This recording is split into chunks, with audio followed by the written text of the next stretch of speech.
চাচা ওই বাড়ির তো কাজটা বিচারটা তো করা হইলো না তো স্যার ওই যে মাথা ফাটাফাটি বিচার রুস্তমদের শেষে হ্যাঁ তাহলে ওকে আসতে বলে আমরা এখনই যাই। ঠিক আছে দাদা, তাহলে আমি সবার খবর দিই। এখনই যাই আমরা, চলেন, যেহেতু চলেন, সময় আছে চলো। চলেন। এই গাড়ি বের কর।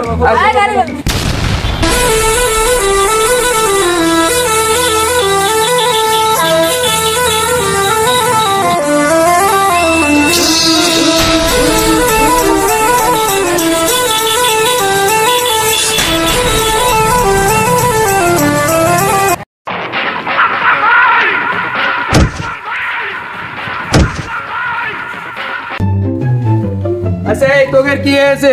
সালিশ বিচার কার কি? কিডা মাথা ফাটাফাটি করিস আর এই ঘন ঘন সালিশ করতে আসতে হয়?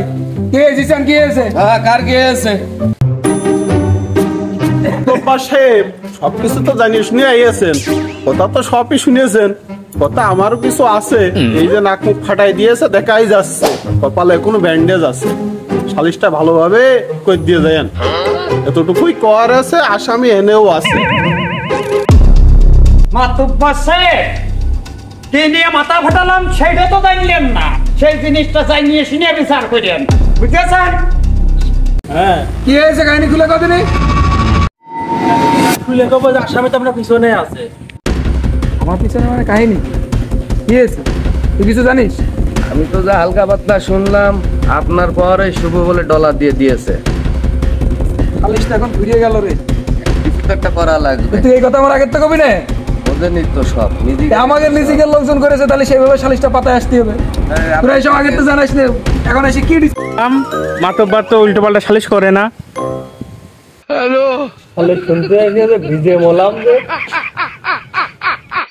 চিন্তা কর সদিক জামার বউ ঝাঁটানে বসে রয়েছে।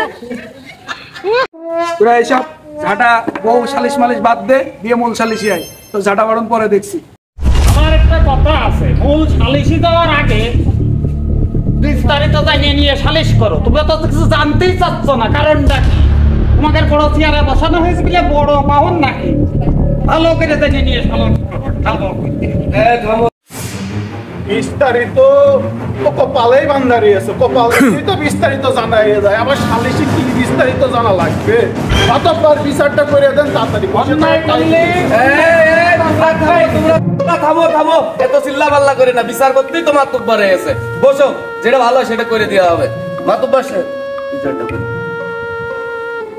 আর আমি কিন্তু বেড়াবাড়িও খাইলাম, ব্যথাটা কিন্তু আমারও লাগিল, সেভাবে দেখেন। মারিল কিন্তু আপনার অ্যাসিস্ট্যান্টই, সালিশটা কিন্তু মনোযোগ দিয়ে করেন। অ্যাসিস্ট্যান্ট তাই জন্য সাইড দিয়েন না, তাহলে কিন্তু সামনের বেলার মাতব্বার বানাবো না। সামনে আয়। তোর নিয়ে কি প্রত্যেকদিন সালিশ করতে হবে? মাসের সামনে সামনে তোর নিয়ে যদি সালিশ করতে হয়, তুই আমার বউ দেখাই বেড়াইছ লোকের কাছে। কি হয়েছে কাহিনী কি? কাকা আমার চাচার ঘরে মাছ ছিল, সেই জন্য আমি এলাম, আমার ডাক দিল, চাচার মেরে পেড়ে ফেলাইলো। তারপর আমি যেয়ে নিয়ে দেখলাম চাচা খুবই অসুস্থ। তারপর আমি যেয়ে নিয়ে একটা বাড়ি আপনার পাওয়ারে বাড়িতে একটু ডলিয়ে দিয়ে এসেছে। বোঝে যা করলো তা কি সত্যি না এর মধ্যে কোনো ভুল আছে? কথা তো কিছু কিছু লিগাল লিগাল, কিছু কিছু ছাড়া ছাড়া। কথা তো একটাও লাইন মতন হয়নি। ও তো আইএসএ লাস্টের দিকে আইসে কোনো কথা কইনি, মারিয়ে দিয়েছে। এখন কি কব? তার চাচা ছিল, সেই কথাটা কথা কয়েছে তা তো সঠিক কথাই কয়েছে, এর ভিতরে ভুল কিসের? কত কোনো ভুল কথা কইনি, যেমনি যা হয়েছে তাই কয়েছে। গরম ভাত মনে হয় আজকের কপালে নেই। সেদিন একবার মাথা মাটাই দিয়েছে, কিছু কয়নি। আজকে আবার নেছে মাতব্বারের সামনেও মিথ্যা কথা বলছে। তো বুদ্ধি দিরা তখন নাই আবার কথা ভালো করে কই, তোমার সাথে কিসের কথা ভালো করে কথা ভালো করে কই। এদিকে দোকানে বিড়ি বেচলে লাভ হইতো। আগে মারামারি ঢাকা।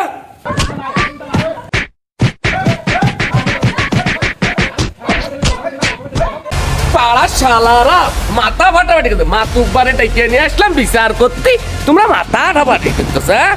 এইসব বিচার টিচার কোনো হবে না, মাথা ফাটলে আর মাতুব্বারে ডাকবা না তোমরা।